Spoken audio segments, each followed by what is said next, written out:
Hello friends, ഇന്ന് നമ്മൾ എടുക്കാൻ പോകുന്നത് 10th പ്രിലിംസ് 3rd സ്റ്റേജിൻ്റെ പ്രൊവിഷണൽ ആൻസർ കീ വെച്ചിട്ട് നോക്കുകയാണ്. ഓക്കെ, 072/2026 കോഡ് സി ആണ്.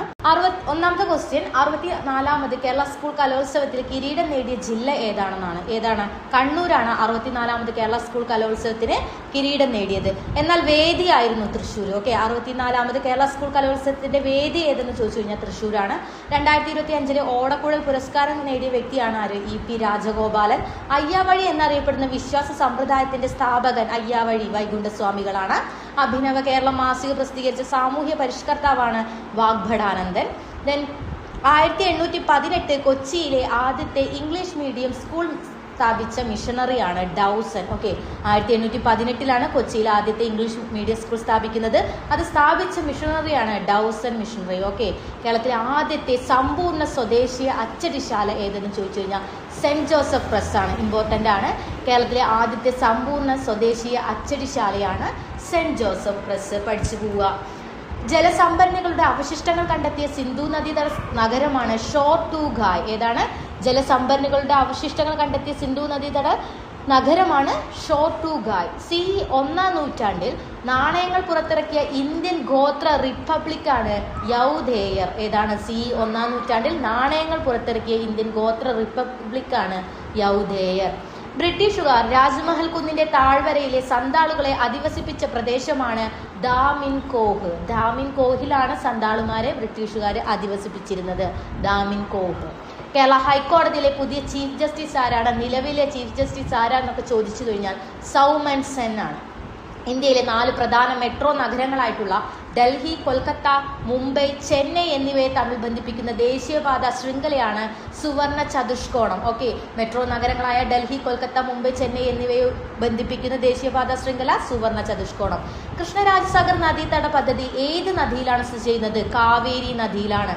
ധാർ മരുഭൂമിയുടെ കിഴക്കൻ ഭാഗം ഒരു അർദ്ധവരണ്ട സമതലമാണ്. ഈ പ്രദേശം അറിയപ്പെടുന്നത് രാജസ്ഥാൻ ഭാഗർ എന്നാണ്. ഓക്കെ, ധാർ മരുഭൂമിയുടെ കിഴക്കൻ ഭാഗം ഒരു അർദ്ധവരണ്ട സമതലമാണ്. ആ സമതലം അറിയപ്പെടുന്നത് രാജസ്ഥാൻ ഭാഗർ എന്ന പേരിലാണ്.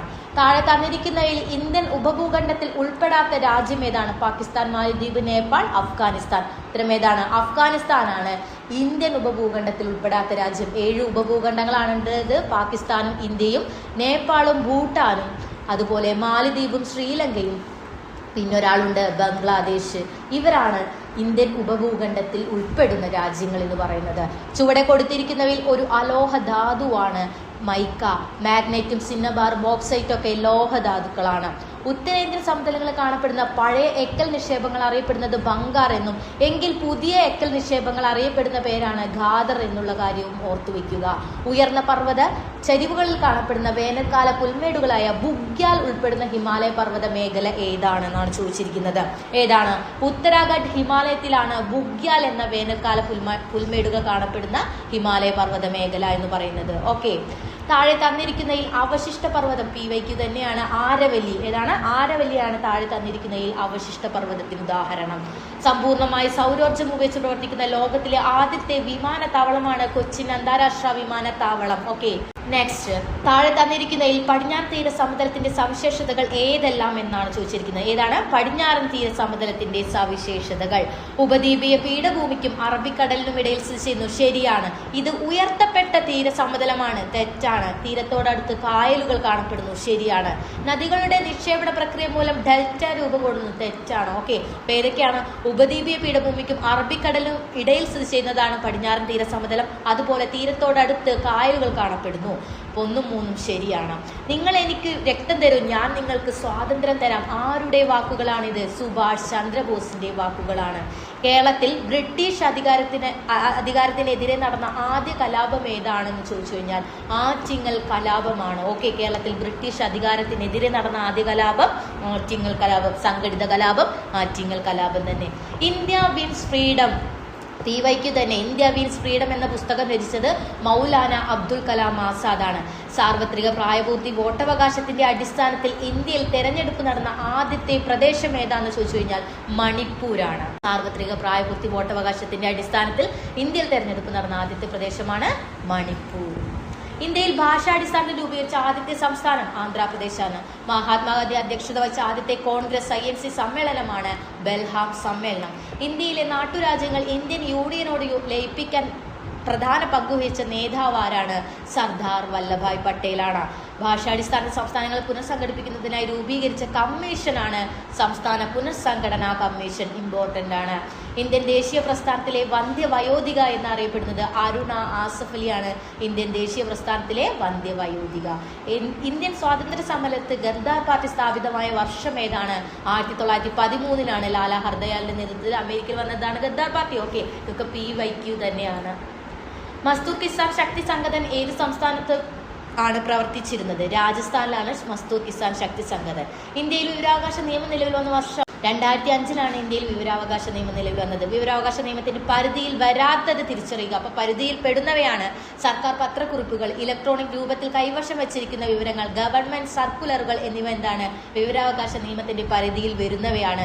എന്നാൽ കോടതിയുടെ പരിഗണനയിലുള്ള വിഷയങ്ങൾ ഒരിക്കലും എന്തിൽ വരില്ല? വിവരാവകാശ നിയമത്തിന്റെ പരിധിയിൽ വരില്ല. അന്താരാഷ്ട്ര വേദിയിൽ ഇന്ത്യയുടെ ത്രിവർണ്ണ പതാക ആദ്യമായി ഉയർത്തിയാണ് മേഡം ഭികാജി കാമ. 1907 ഒക്കെ PYQ തന്നെ. ജനഗണമന ഇന്ത്യയുടെ ദേശീയ ഗാനമായി അംഗീകരിച്ചു എന്നാണ് 1950 ജനുവരി 24. ഒരു ഉദ്യോഗസ്ഥൻ അർഹതയില്ലാത്ത സ്ഥാനം വഹിക്കുന്നത് തടഞ്ഞുകൊണ്ട് കോടതി പുറപ്പെടുവിക്കുന്ന ഉത്തരവാണ് കൊവാറന്റോ. എന്തധികാരം? ഒരു ഉദ്യോഗസ്ഥൻ അർഹതയില്ലാത്ത സ്ഥാനം വഹിക്കുമ്പോൾ അതിനെതിരെ നടക്കുന്ന കോടതിയുടെ ഉത്തരവാണ് കൊവാറന്റോ. ഇന്ത്യൻ ഭരണഘടനയുടെ ഹൃദയവും ആത്മാവും ഡോക്ടർ BR അംബേദ്കർ വിശേഷിപ്പിച്ചത് എന്തിനെയാണ്? ഭരണഘടനാപരമായ പരിഹാരങ്ങൾ കാണാനുള്ള അവകാശം. ആർട്ടിക്കിൾ 32 അദ്ദേഹം എന്ന് പറഞ്ഞത്. ഇന്ത്യൻ ഭരണഘടനയുടെ ഹൃദയവും ആത്മാവും എന്ന് പറഞ്ഞത്. ഇനി നോക്കിക്കേ, ഏത് ഭരണഘടനാ ഭേദഗതിയിലൂടെയാണ് വിദ്യാഭ്യാസത്തിനുള്ള അവകാശം മൗലിക അവകാശങ്ങളുടെ പട്ടികയിൽ ഉൾപ്പെടുത്തിയത്? ഏതാണ്? 86 ഭരണഘടനാ ഭേദഗതി പ്രകാരമാണ് വിദ്യാഭ്യാസത്തിനുള്ള അവകാശം മൗലികാവകാശങ്ങളുടെ പട്ടികയിൽ ഉൾപ്പെടുത്തിയത്. മൗലിക കർത്തവ്യങ്ങളെ കുറിച്ച് നിർദ്ദേശങ്ങൾ സമർപ്പിക്കുന്നതിനായി രൂപീകരിച്ച കമ്മിറ്റിയാണ് സ്വരൺ സിംഗ് കമ്മിറ്റി. മൗലിക കർത്തവ്യങ്ങളെ കുറിച്ച് പഠിക്കാൻ വേണ്ടിയിട്ടാണ് സ്വരൺ സിംഗ് കമ്മിറ്റി. സംസ്ഥാന മനുഷ്യാവകാശ കമ്മീഷൻ അംഗങ്ങളെ നിയമിക്കുന്നത് ആരാണ്? ഗവർണറാണ് സംസ്ഥാന മനുഷ്യാവകാശ കമ്മീഷൻ അംഗങ്ങളെ നിയമിക്കുന്നത്. താഴെ കൊടുത്തിരിക്കുന്നതിൽ ഭാരതപ്പുഴ കേരളത്തിൽ കൂടി ഒഴുകുന്ന ജില്ലകൾ ഏതൊക്കെയാണെന്ന് ചോദിച്ചിരിക്കുന്നു. പാലക്കാട്, മലപ്പുറം, തൃശ്ശൂർ ജില്ലകളിലൂടെയാണ് നമ്മുടെ ഭാരതപ്പുഴ ഒഴുകുന്നത്. കേരളത്തിലെ ഏറ്റവും ചെറിയ ദേശീയോദ്യാനം ഏതാണെന്ന് ചോദിച്ചിരിക്കുന്നത് പാമ്പാടും ചോല. അർജുന അവാർഡ് നേടിയ KC ഏലമ്മയെ കുറിച്ചുള്ള പ്രസ്താവനകൾ ശരിയായത് ഏത്? അർജുന അവാർഡ് നേടിയ ആദ്യ മലയാളി വനിതയാണ്. വോളിബോൾ കായിക ഇനത്തിൽ പ്രസിദ്ധമായി. ഓക്കെ, ഇതാണ്. ഓക്കെ, ഇമ്പോർട്ടന്റ് ആണ്. അർജുന അവാർഡ് നേടിയ ആദ്യ മലയാളി വനിത, വോളിബോൾ കായിക ഇനത്തിൽ പ്രസിദ്ധമായി. 1ഉം 2ഉം ശരിയാണ്. നെക്സ്റ്റ്, നെഹ്റു ട്രോഫി വള്ളംകളിയുമായി ബന്ധപ്പെട്ട ശരിയായ പ്രസ്താവനകൾ ഏതൊക്കെയാണ്? വിയ്യാപുരം ചുണ്ടനാണ് നെഹ്റു ട്രോഫി നേടിയ ആദ്യത്തെ ചുണ്ടൻ വള്ളം. നെഹ്റു ട്രോഫി നേടിയ ആദ്യത്തെ ചുണ്ടൻ വെള്ളം ഏതാണ്? നടുകണ്ടം ചുണ്ടനാണ്. നടുകണ്ടം ചുണ്ടൻ. വിയ്യാപുരം ചുണ്ടനാണ് നെഹ്റു ട്രോഫി വള്ളംകളിയിൽ ഏറ്റവും കൂടുതൽ തവണ വിജയിച്ചത്. ഏറ്റവും കൂടുതൽ തവണ വിജയിച്ചത് ആരാണ്? കരിച്ചാൽ ചുണ്ടനാണ്. കരിച്ചാൽ ചുണ്ടൻ 16 തവണയാണ് വിജയം. 71ാമത് നെഹ്റു ട്രോഫി വള്ളം കളി നടന്നത് 2025 ഇത് ശരിയാണ്. ഓക്കെ, അപ്പോൾ 3 മാത്രമാണ് ശരി. ആരാണ് 71ാമത് നെഹ്റു ട്രോഫി വള്ളം കളി ജയിച്ചത്? വിയ്യാപുരം ചുണ്ടൻ. വിയ്യാപുരം ചുണ്ടനാണ്. ഓക്കെ, കാത്തു എന്ന കാക്കത്തമ്പുരാട്ടി അല്ലെ ചിഹ്നം, ഭാഗ്യചിഹ്നം കാത്തു എന്ന കാക്കത്തമ്പുരാട്ടിയാണ്. ഓക്കെ, അപ്പോൾ ഇത്രയും കാര്യങ്ങൾ ഇവിടുന്ന് പഠിച്ചേക്കുക. ഇത് എന്തായാലും ഇനി റിപ്പീറ്റ് അടിക്കുക. അപ്പോൾ നെഹ്റു ട്രോഫി നേടിയ ആദ്യ ചുണ്ടൻ വെള്ളം ചോദിച്ചു കഴിഞ്ഞാൽ നടുകണ്ടം ചുണ്ടനാണ്. ഏറ്റവും കൂടുതൽ തവണ ചോദിച്ചാൽ കരിച്ചാൽ ചുണ്ടനാണ്. 16 തവണയാണ്. 70ാമത് നെഹ്റു ട്രോഫിയിൽ 2025 നടന്നു. വിയ്യാപുരം ചുണ്ടനാണ് ജയിച്ചത്. കാത്തു എന്നതാണ് ഭാഗ്യചിഹ്നം, ഓർത്ത് വെക്കുക. ഒരു നദിയും നേരിട്ട് വന്നു ചേരാത്ത കേരളത്തിലെ കായൽ. ആ കായൽ എങ്ങനെയായിരിക്കും? ശുദ്ധമുള്ള കായലായിരിക്കും. ശാസ്താംകോട്ട തടാകമാണ് ഒരു നദി നേരിട്ട് വന്നു ചേരാത്ത കേരളത്തിലെ കായൽ എന്ന് പറയുന്നത്. 1972 ഇന്തോ നോർവീജിയൻ ഫിഷറീസ് പ്രോജക്റ്റ് കേരളത്തിലെ ഏത് തുറമുഖത്താണ് ആദ്യമായി നടപ്പിലാക്കിയത്? നീണ്ടകര. ഇമ്പോർട്ടൻ്റ് ആണ്. 1972 ഇന്ത്യോ നോർവേജിയൻ ഫിഷറീസ് പ്രോജക്റ്റ് കേരളത്തിലെ ഏത് തുറമുഖത്താണ് ആദ്യമായി നടപ്പിലാക്കിയത്? നീണ്ടകരയാണ്. കേരളത്തിലെ ചുരങ്ങളുമായി ബന്ധപ്പെട്ട പ്രസ്താവനകൾ ശരിയായത് ഏത് എന്നാണ് ചോദിച്ചിരിക്കുന്നത്. താമരശ്ശേരി ചുരം കോഴിക്കോട് ജില്ലയെ കർണാടകയുമായി മൈസൂരുമായി ബന്ധിപ്പിക്കുന്നു. ശരിയാണ്. താമരശ്ശേരി ചിഹ്നം ഏതൊക്കെയാണ്? കോഴിക്കോട് ജില്ലയെ കർണാടകയിലെ മൈസൂരുമായി ബന്ധിപ്പിക്കുന്നു. നാടുകാണി ചുരം നിലമ്പൂർ കൂടല്ലൂർ വഴി ഊട്ടിയിലേക്ക് നീങ്ങുന്ന പാതയാണ് ഇത്. നാടുകാണി ചുരം നിലമ്പൂരിനെയും കൂടല്ലൂരിനെയും തമ്മിൽ ബന്ധിപ്പിക്കുന്നതാണ് നാടുകാണി ചുരം. കമ്പം ചുരം എന്ന് പറയുന്നത് തൊടുപുഴ, കട്ടപ്പന, നെടുകണ്ടം പ്രദേശങ്ങളെ തമിഴ്നാട്ടിലെ കമ്പം മധുരയെ ബന്ധിപ്പിക്കുന്നു. 3ഉം ശരിയാണ്. എല്ലാം ശരിയാണ്. ഓക്കെ, അപ്പോൾ താമരശ്ശേരി ചുരം കോഴിക്കോട് ജില്ലയെ കർണാടകയിൽ മൈസൂരുമായിട്ടും, നടുകാണി ചുരം നിലമ്പൂരും കൂടല്ലൂരും, കമ്പം ചുരം തൊടുപുഴ, കട്ടപ്പന, നെടുകണ്ടം എന്നിവയെ തമിഴ്നാട്ടിലെ കമ്പം മധുര പ്രദേശങ്ങളുമായി ബന്ധിപ്പിക്കുന്നു. ഇത് പഠിച്ചു പോവുക, ഇനിയും റിപ്പീറ്റഡ് വരാൻ ചാൻസ് ഉണ്ട്. ഇടുക്കി ജലവൈദ്യുത പദ്ധതിയുമായി ബന്ധപ്പെട്ട ശരിയായ പ്രസ്താവന ഏതാണ്? കേരളത്തിലെ ആദ്യത്തെ ജലവൈദ്യുത പദ്ധതിയായിരുന്നു ഏത്? പള്ളിവാസൽ 1940 മാർച്ച് 15. ഓക്കെ, PYQ ആണ്. ഇടുക്കി, ചെറുതോണി, കുളമാവി എന്നീ ഡാമുകൾ കൂടിച്ചേർന്ന ജലവൈദ്യുത പദ്ധതിയാണ് നമ്മുടെ ഇടുക്കി ജലവൈദ്യുത പദ്ധതി. അപ്പോൾ ഇടുക്കി ജലവൈദ്യുത പദ്ധതി ഇടുക്കി, ചെറുതോണി, കുളമാവ് എന്നീ ഡാമുകൾ കൂടിച്ചേർന്നിട്ടുള്ള പദ്ധതിയാണ്. സ്വകാര്യ ആവശ്യത്തിനായി ആരംഭിച്ച ആദ്യ പദ്ധതിയാണ് ഇത് മണിയാർ എന്ന് പറയുന്നത്. കേരളത്തിലെ രണ്ടാമത്തെ പദ്ധതി എന്ന് പറയുന്നത് ശബരിഗിരി. ഓക്കെ, അപ്പോൾ ഇതിൽ ഇടുക്കി, ചെറുതോണി, കുളമാവ് എന്നീ ഡാമുകളാണ് ഇടുക്കി ജലവൈദ്യുത പദ്ധതിയുമായി ബന്ധപ്പെട്ടത് പഠിച്ചു പോവുക. താഴെ കൊടുത്തിരിക്കുക ഇടുക്കി ജില്ലയിൽ മാത്രം ഉൾപ്പെടുന്ന വന്യജീവി സങ്കേതങ്ങളാണ് ചിന്നാറ്. ചിമ്മിണി എവിടെയാണ്? തൃശ്ശൂർ ജില്ലയിലാണ് ചിമ്മിണി. ദെൻ പെരിയാർ. ഓക്കെ, അപ്പോൾ ചിന്നാറും പെരിയാറും 1ഉം 3ഉമാണ് ശരി. ഇനി അടുത്തത് താഴെ കൊടുത്തിട്ടുള്ളവയിൽ കേരളത്തിന്റെ അടിസ്ഥാന വിവരങ്ങളിൽ ശരിയായത് ഏതാണെന്നാണ് ചോദിച്ചിരിക്കുന്നത്. തൃശ്ശൂർ ജില്ലയാണ് ഏറ്റവും കൂടുതൽ ജില്ലകളുമായി അതിർത്തി പങ്കിടുന്നത്. ശരിയാണ്. വയനാട് എന്ന് പറയുന്ന നമ്മുടെ ജില്ല തമിഴ്നാട്, കർണാടക സംസ്ഥാനങ്ങളുമായി അതിർത്തി പങ്കിടുന്നു. ശരിയാണ്. 2 സംസ്ഥാനങ്ങളുമായി അതിർത്തി പങ്കിടുന്ന കേരളത്തിലെ ഒരേ ഒരു ജില്ലയാണ് എന്ന് പറയുന്നത് വയനാട്. ഇമ്പോർട്ടൻ്റ് ആണ്, പഠിക്കുക. അപ്പോൾ തൃശ്ശൂർ ജില്ലയാണ് ഏറ്റവും കൂടുതൽ ജില്ലകളുമായി അതിർത്തി പങ്കിടുന്നത്. അപ്പോൾ 1ഉം 2ഉം ശരിയാണ്. ഇനി കേരളത്തിൽ ആദ്യമായി പണിമുടക്ക് സമരം സംഘടിപ്പിച്ച സാമൂഹ്യ പരിഷ്കർത്താവാണ് അയ്യങ്കാളി. ആരാണ് കേരളത്തിൽ ആദ്യമായി പണിമുടക്ക് സമരം സംഘടിപ്പിച്ച സാമൂഹ്യ പരിഷ്കർത്താവ്? അയ്യങ്കാളിയാണ്. വയലേരി കുഞ്ഞിക്കണ്ണൻ ഗുരുക്കൾക്ക് വാഗ്ഭടാനന്ദൻ എന്ന ബഹുമതി നാമം നൽകിയ സാമൂഹ്യ പരിഷ്കർത്താവാണ് ആര്? ബ്രഹ്മാനന്ദ ശിവയോഗി. വയലേരി കുഞ്ഞിക്കണ്ണൻ ഗുരുക്കൾക്ക് വാഗ്ഭടാനന്ദൻ എന്ന ബഹുമതി നാമം നൽകിയതാരാണ്? ബ്രഹ്മാനന്ദ ശിവയോഗിയാണ്. വാഗ്ഭടാനന്ദന്റെ യഥാർത്ഥ നാമമാണ് വയലേരി കുഞ്ഞിക്കണ്ണൻ. പഠിച്ചു വയ്ക്കുക. താഴെ തന്നിരിക്കുന്നതിൽ ശ്രീനാരായണ ഗുരുവുമായി സംബന്ധിച്ച് ശരിയായ പ്രസ്താവന ഏതാണ്?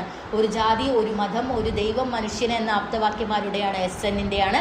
മതപരിവർത്തന രസവാദം എന്ന കൃതിയുടെ കർത്താവുമാരാണ്? SN ആണ്. ദെൻ കാവുപാട്ട് എന്ന ചടങ്ങ് പരിഷ്കരിച്ചിട്ടില്ല. അരുവിപ്പുറത്ത് ശിവപ്രതിഷ്ഠ നടത്തി. അപ്പോൾ 1ഉം 2ഉം 4ഉം ശരിയാണ്. 1ഉം 2ഉം 4ഉം ശരിയാണ്. ഇനി കേരളത്തിലെ ആദ്യത്തെ മിശ്രഭോജന സംരംഭവുമായി ആരംഭിച്ച സാമൂഹ്യ സംഘടനയാണിത്. സഹോദര സംഘം. ഓക്കെ, സഹോദരൻ അയ്യപ്പന്റെ നേതൃത്വത്തിൽ 1917 മെയ് 24. ഒക്കെ ഒരുപാട് പഠിക്കാനുണ്ട്. അപ്പോൾ കേരളത്തിലെ ആദ്യത്തെ മിശ്രഭോജന സംരംഭമായി ആരംഭിച്ച സാമൂഹ്യ സംഘടനയാണ് ഇതെന്ന് പറയുന്നത് സഹോദര സംഘം. പഠിച്ചു വയ്ക്കുക. 2026 ലോക പരിസ്ഥിതി ദിനത്തിൽ ആതിഥേയ രാജ്യമാണിത്. അസർബൈജാനാണ് 2026 ലോക പരിസ്ഥിതി ദിനത്തിന്റെ ആതിഥേയ രാജ്യം. ഇനിയും ചോദിക്കാൻ ചാൻസ് ഉണ്ട്, അപ്പോൾ പഠിച്ചു വയ്ക്കുക. അസർബൈജാൻ. ഗുരുവായൂർ സത്യാഗ്രഹത്തിന്റെ ഭാഗമായി പയ്യന്നൂരിൽ നിന്നും ഗുരുവായൂരിലേക്ക് കാൽനട സമരം നടത്തിയ ജാഥയ്ക്ക് നേതൃത്വം നൽകിയത് ആരാണ്? AKG ആണ്. ആരാണ്? AKG ആണ്. പയ്യന്നൂർ മുതൽ ഗുരുവായൂരിലേക്ക് കാൽനട സമര പ്രചാരണ ജാഥയ്ക്ക് നേതൃത്വം നൽകിയത് ആരാണ്? AKG. ഇനി നോക്കാം, മലബാർ കലാപവുമായി ബന്ധപ്പെട്ട് ശരിയായ പ്രസ്ഥാനം. വാഗൺ ട്രാജഡി മലബാർ കലാപവുമായി ബന്ധപ്പെട്ടിരിക്കുന്നതായിരുന്നു. ഖിലാഫത്ത് പ്രസ്ഥാനവുമായി നടന്ന പ്രക്ഷോഭമാണ്. ശരിയാണ്. കലാപത്തെ അടിച്ചമർത്താൻ മലബാർ സ്പെഷ്യൽ പോലീസ് രൂപീകരിച്ചു. തെറ്റാണ്. നിസ്സഹരണ സമരത്തിന്റെ ഭാഗമായി നടന്ന കലാപമാണ് മലബാർ കലാപം. അപ്പോൾ 1, 2, 4 എന്നിവ ശരിയാണ്. പണ്ഡിറ്റ് KP കറുപ്പൻ സ്ഥാപിച്ച സമുദായ സംഘടനയാണ് ഇതെന്ന് പറയുന്നത് ബാലസമുദായ പരിഷ്കരണ സഭ എന്ന് പറയുന്നത്. വിദ്യാർത്ഥികളെ ലക്ഷ്യമിട്ട് പ്രവർത്തിക്കുന്ന അന്താരാഷ്ട്ര ലഹരി ശൃംഖലകളെയും അതിന്റെ കണ്ണികളെയും കണ്ടെത്തുക എന്ന ലക്ഷ്യത്തോടെ ആഭ്യന്തര വകുപ്പും കേരള പോലീസും ആരംഭിച്ച ലഹരി വേട്ടയാണ് operation Toofan the narco hunt. ഇനി പൊയ്കെ ശ്രീ കുമാരഗുരുദേവൻ ആരംഭിച്ച ആത്മീയ പ്രസ്ഥാനമാണ് പ്രത്യക്ഷ രക്ഷാ ദൈവസഭ. ഷിക്ക് ടെസ്റ്റ് ഏത് രോഗനിർണയത്തിന് ഉപയോഗിക്കുന്നു? ഡിഫ്തീരിയയ്ക്കാണ്. ഡിഫ്തീരിയ ഒരു ബാക്ടീരിയ രോഗമാണ്. Okay, ഷിക്ക് test. ഓക്കെ, ഇതൊക്കെ പഠിച്ചു വെക്കുക. ഇതൊക്കെ PYക്ക് തന്നെയാണ്. ആനക്കൊമ്പൻ ചോദിച്ചത് തന്നെയാണ്. ആനക്കൊമ്പൻ ഏത് കാർഷിക വിളയുടെ ഇനമാണ്? വെണ്ടയുടെ ഇനമാണ്. അശ്വമേധം പദ്ധതിയെക്കുറിച്ച് ശരിയായ പ്രസ്താവന. എന്തിനു വേണ്ടിയിട്ടായിരുന്നു അശ്വമേധം പദ്ധതി? കുഷ്ഠരോഗ നിർമ്മാർജ്ജനത്തിന് വേണ്ടിയിട്ടാണ് അശ്വമേധം പദ്ധതി. PYക്ക് തന്നെ. സിംഹവാലൻ കുരങ്ങൾക്ക് പ്രസിദ്ധമായ ദേശീയോദ്യാനം സൈലന്റ് VIQ. ഇന്ത്യയിലെ ഏറ്റവും വലിയ സസ്യശാസ്ത്ര ഉദ്യാനം സ്ഥിതി ചെയ്യുന്നതും കൊൽക്കത്ത. ഓക്കെ, റേച്ചൽ കാൾസൺ രചിച്ച സൈലന്റ് സ്പ്രിംഗ് എന്ന ഗ്രന്ഥത്തിന്റെ പ്രതിപാദ്യ വിഷയം DDT. ഓക്കെ, ഇന്ത്യയിലെ ഏറ്റവും വലിയ സസ്യശാസ്ത്ര ഉദ്യാനമാണ് ഇതെന്ന് പറയുന്നത് കൊൽക്കത്ത. മറന്നു പോകരുത്. DDT ആണ് സൈലന്റ് സ്പ്രിംഗ്. റേച്ചൽ കാൾസൺ വിശദീകരിച്ചിരിക്കുന്നത്. താഴെ കൊടുത്തിരിക്കുന്നത് പ്രസ്താവന ലിംഫ് വ്യവസ്ഥയെക്കുറിച്ച് ശരിയല്ലാത്തത്. അപ്പോൾ ശരിയായവ ആദ്യം തന്നെ പഠിക്കുക. സ്പ്ലീൻ, തൈമസ് ഗ്രന്ഥി എന്നിവ ഉൾപ്പെടുന്നതാണ് നമ്മുടെ ലിംഫ് വ്യവസ്ഥ. സ്പ്ലീനും തൈമസ് ഗ്രന്ഥിയും ഉൾപ്പെടുന്നതാണ് ലിംഫ് വ്യവസ്ഥ. ചുവന്ന രക്താണുക്കൾ കാണപ്പെടുന്നില്ല എന്നുള്ളതും ലിംഫ് വ്യവസ്ഥയുടെ സവിശേഷതയാണ്. എന്ത് കാണപ്പെടുന്നില്ല? ചുവന്ന രക്താണുക്കൾ കാണപ്പെടുന്നില്ല. രോഗപ്രതിരോധത്തിൽ മുഖ്യ പങ്കുവഹിക്കുന്ന വ്യവസ്ഥയാണ് ഇത് ലിംഫ് വ്യവസ്ഥ എന്ന് പറയുന്നത്. ഇനി വലിയ പ്രോട്ടീൻ തന്മാത്രകൾ കാണപ്പെടുന്നു എന്ന് പറയുന്നത് തെറ്റാണ്. അവിടെ അങ്ങനെയൊന്നും കാണപ്പെടുന്നില്ല. DNA-യിലുള്ളതും RNA-യിൽ ഇല്ലാത്തതുമായ നൈട്രജൻ ബേസ് ഏതാണ്? ഓക്കെ, അഡിനുണ്ട്, ഗ്വാനിനുണ്ട്, സൈറ്റോസിൻ ഉണ്ട്. ഓക്കെ, ATGC അല്ലെ ATGC ആണ്. അഡിനുണ്ട്. അപ്പോൾ തൈമിൻ എന്ന് പറയുന്നത് എന്തിലില്ല?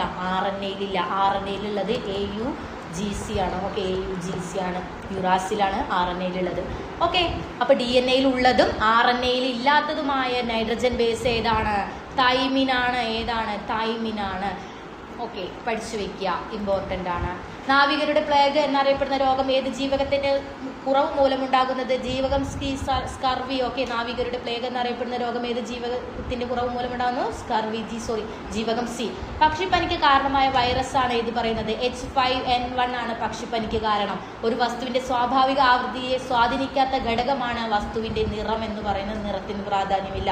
വസ്തുവിൻ്റെ നീളത്തിനും വസ്തുവിൻ്റെ വലിപ്പവും വസ്തുവിൻ്റെ ഇലാസ്തികയുമാണ് ഒരു സ്വാഭാവിക ആവൃത്തിയെ സ്വാധീനിക്കുന്ന ഘടകം എന്ന് പറയുന്നത്. പ്രകാശം ഒരു പ്രതലത്തിൽ പതിക്കുമ്പോൾ പതനകോണും പ്രതിപതനകോണും എപ്പോഴും തുല്യമായിരിക്കും. ഒരു കലോറി എത്ര ജൂളാണ്? 4.2 ജൂളാണ്. PYQ തന്നെയാണ് ഇതൊക്കെ. ഒരു കലോറി എത്ര ജൂളാണ്? 4.2 ജൂള്. പ്രവൃത്തിയുടെ അതേ യൂണിറ്റുള്ള അളവാണ് ഇതെന്ന് പറയുന്നത് ഊർജ്ജം എന്ന് പറയുന്നത്. പ്രവൃത്തിയുടെ അതേ യൂണിറ്റ് അളവാണ് ഊർജ്ജത്തിനുള്ളത്. ക്യാൻസർ ചികിത്സയ്ക്ക് ഉപയോഗിക്കുന്ന ഐസോട്ടോപ്പ് ഏത്? കൊബാൾട്ട് 60. ഓക്കെ, ഇമ്പോർട്ടൻ്റ് ആണ്. അടിസ്ഥാന യൂണിറ്റുകളായ മീറ്റർ, കിലോഗ്രാം, സെക്കൻഡ് എന്നിവ ഉപയോഗിച്ച് പവറിൻ്റെ യൂണിറ്റ് എഴുതിയ ശരിയായത് ഏതാണ്? Kilogram metre square per second cube. Okay, important ആണ്. ധാതുക്കളുടെ അയിരുകളും സംബന്ധിച്ച് താഴെ കൊടുത്ത പ്രസ്താവന ശരിയായത് ഏത്? ശരിയായത് മാത്രം പഠിച്ചു പോവുക. എല്ലാ അയിരുകളും ധാതുക്കളാണ്, എന്നാൽ എല്ലാ ധാതുക്കളും എന്തല്ല? അയിരുകളല്ല. എല്ലാ അയിരുകളും ധാതുക്കളാണ്, എന്നാൽ എല്ലാ ധാതുക്കളും എന്തല്ല? അയിരുകളല്ല. ഇമ്പോർട്ടൻ്റ്. സിങ്ക് ലോഹം നേർപ്പിച്ച ഹൈഡ്രോക്ലോറിക് ആസിഡും തമ്മിൽ പ്രവർത്തിച്ചാൽ പുറത്തേക്ക് വരുന്നത് ഹൈഡ്രജനാണ്. അതായത് ലോഹവും ആസിഡും ചേർന്ന് കഴിഞ്ഞാൽ, ലോഹം പ്ലസ് ആസിഡ് ചേർന്ന് കഴിഞ്ഞാൽ ഹൈഡ്രജനും ഒരു ലവണവും പുറത്തേക്ക് വരും. ഓക്കെ, ഇതൊക്കെയാണ് zinc plus 2HCl is zinc chloride കിട്ടും. സിങ്ക് ക്ലോറൈഡ് പ്ലസ് H2 കിട്ടും. ഓക്കെ, H2 കിട്ടും. അപ്പോൾ ഹൈഡ്രജനാണ്. ഹൈഡ്രജൻ സിങ്ക് ലോഹവും നേർപ്പിച്ച ഹൈഡ്രോക്ലോറിക് ആസിഡും തമ്മിൽ പ്രവർത്തിച്ചാൽ പുറത്തേക്ക് വരുന്നത് ഹൈഡ്രജൻ. ശുദ്ധജലത്തിന് പരമാവധി സാന്ദ്രത ലഭിക്കുന്നത് ഏത് ഊഷ്മാവിലാണ്? 4 ഡിഗ്രി സെൽഷ്യസിലാണ്. ഓക്കെ, ഒരാറ്റത്തിൻ്റെ മൂന്നാമത്തെ ഓർബിറ്റലിൽ ഉൾക്കൊള്ളാവുന്ന പരമാവധി 2n² ഇടുക, ദെൻ 2 × 3² ദെൻ 18. ഓക്കെ, ഏതാണ്? എത്രയാണ്? 18. ഒരാറ്റത്തിൻ്റെ മൂന്നാമത്തെ ഓർബിറ്റിൽ കൊള്ളാവുന്ന പരമാവധി ഇലക്ട്രോൺ. നല്ലൊരു എക്സാം പേപ്പറായിരുന്നു. ഓക്കെ, അപ്പോൾ എല്ലാവരും നന്നായിട്ട് പഠിക്കുക. ഇനി വരുന്ന സെക്കൻഡ് സ്റ്റേജുകാരുടെ മാറ്റിവെച്ച എക്സാമിനൊക്കെ ഏറ്റവും ഉതകുന്ന ഒന്നാണിത്. അപ്പോൾ എല്ലാവരും നന്നായിട്ട് നോക്കുക.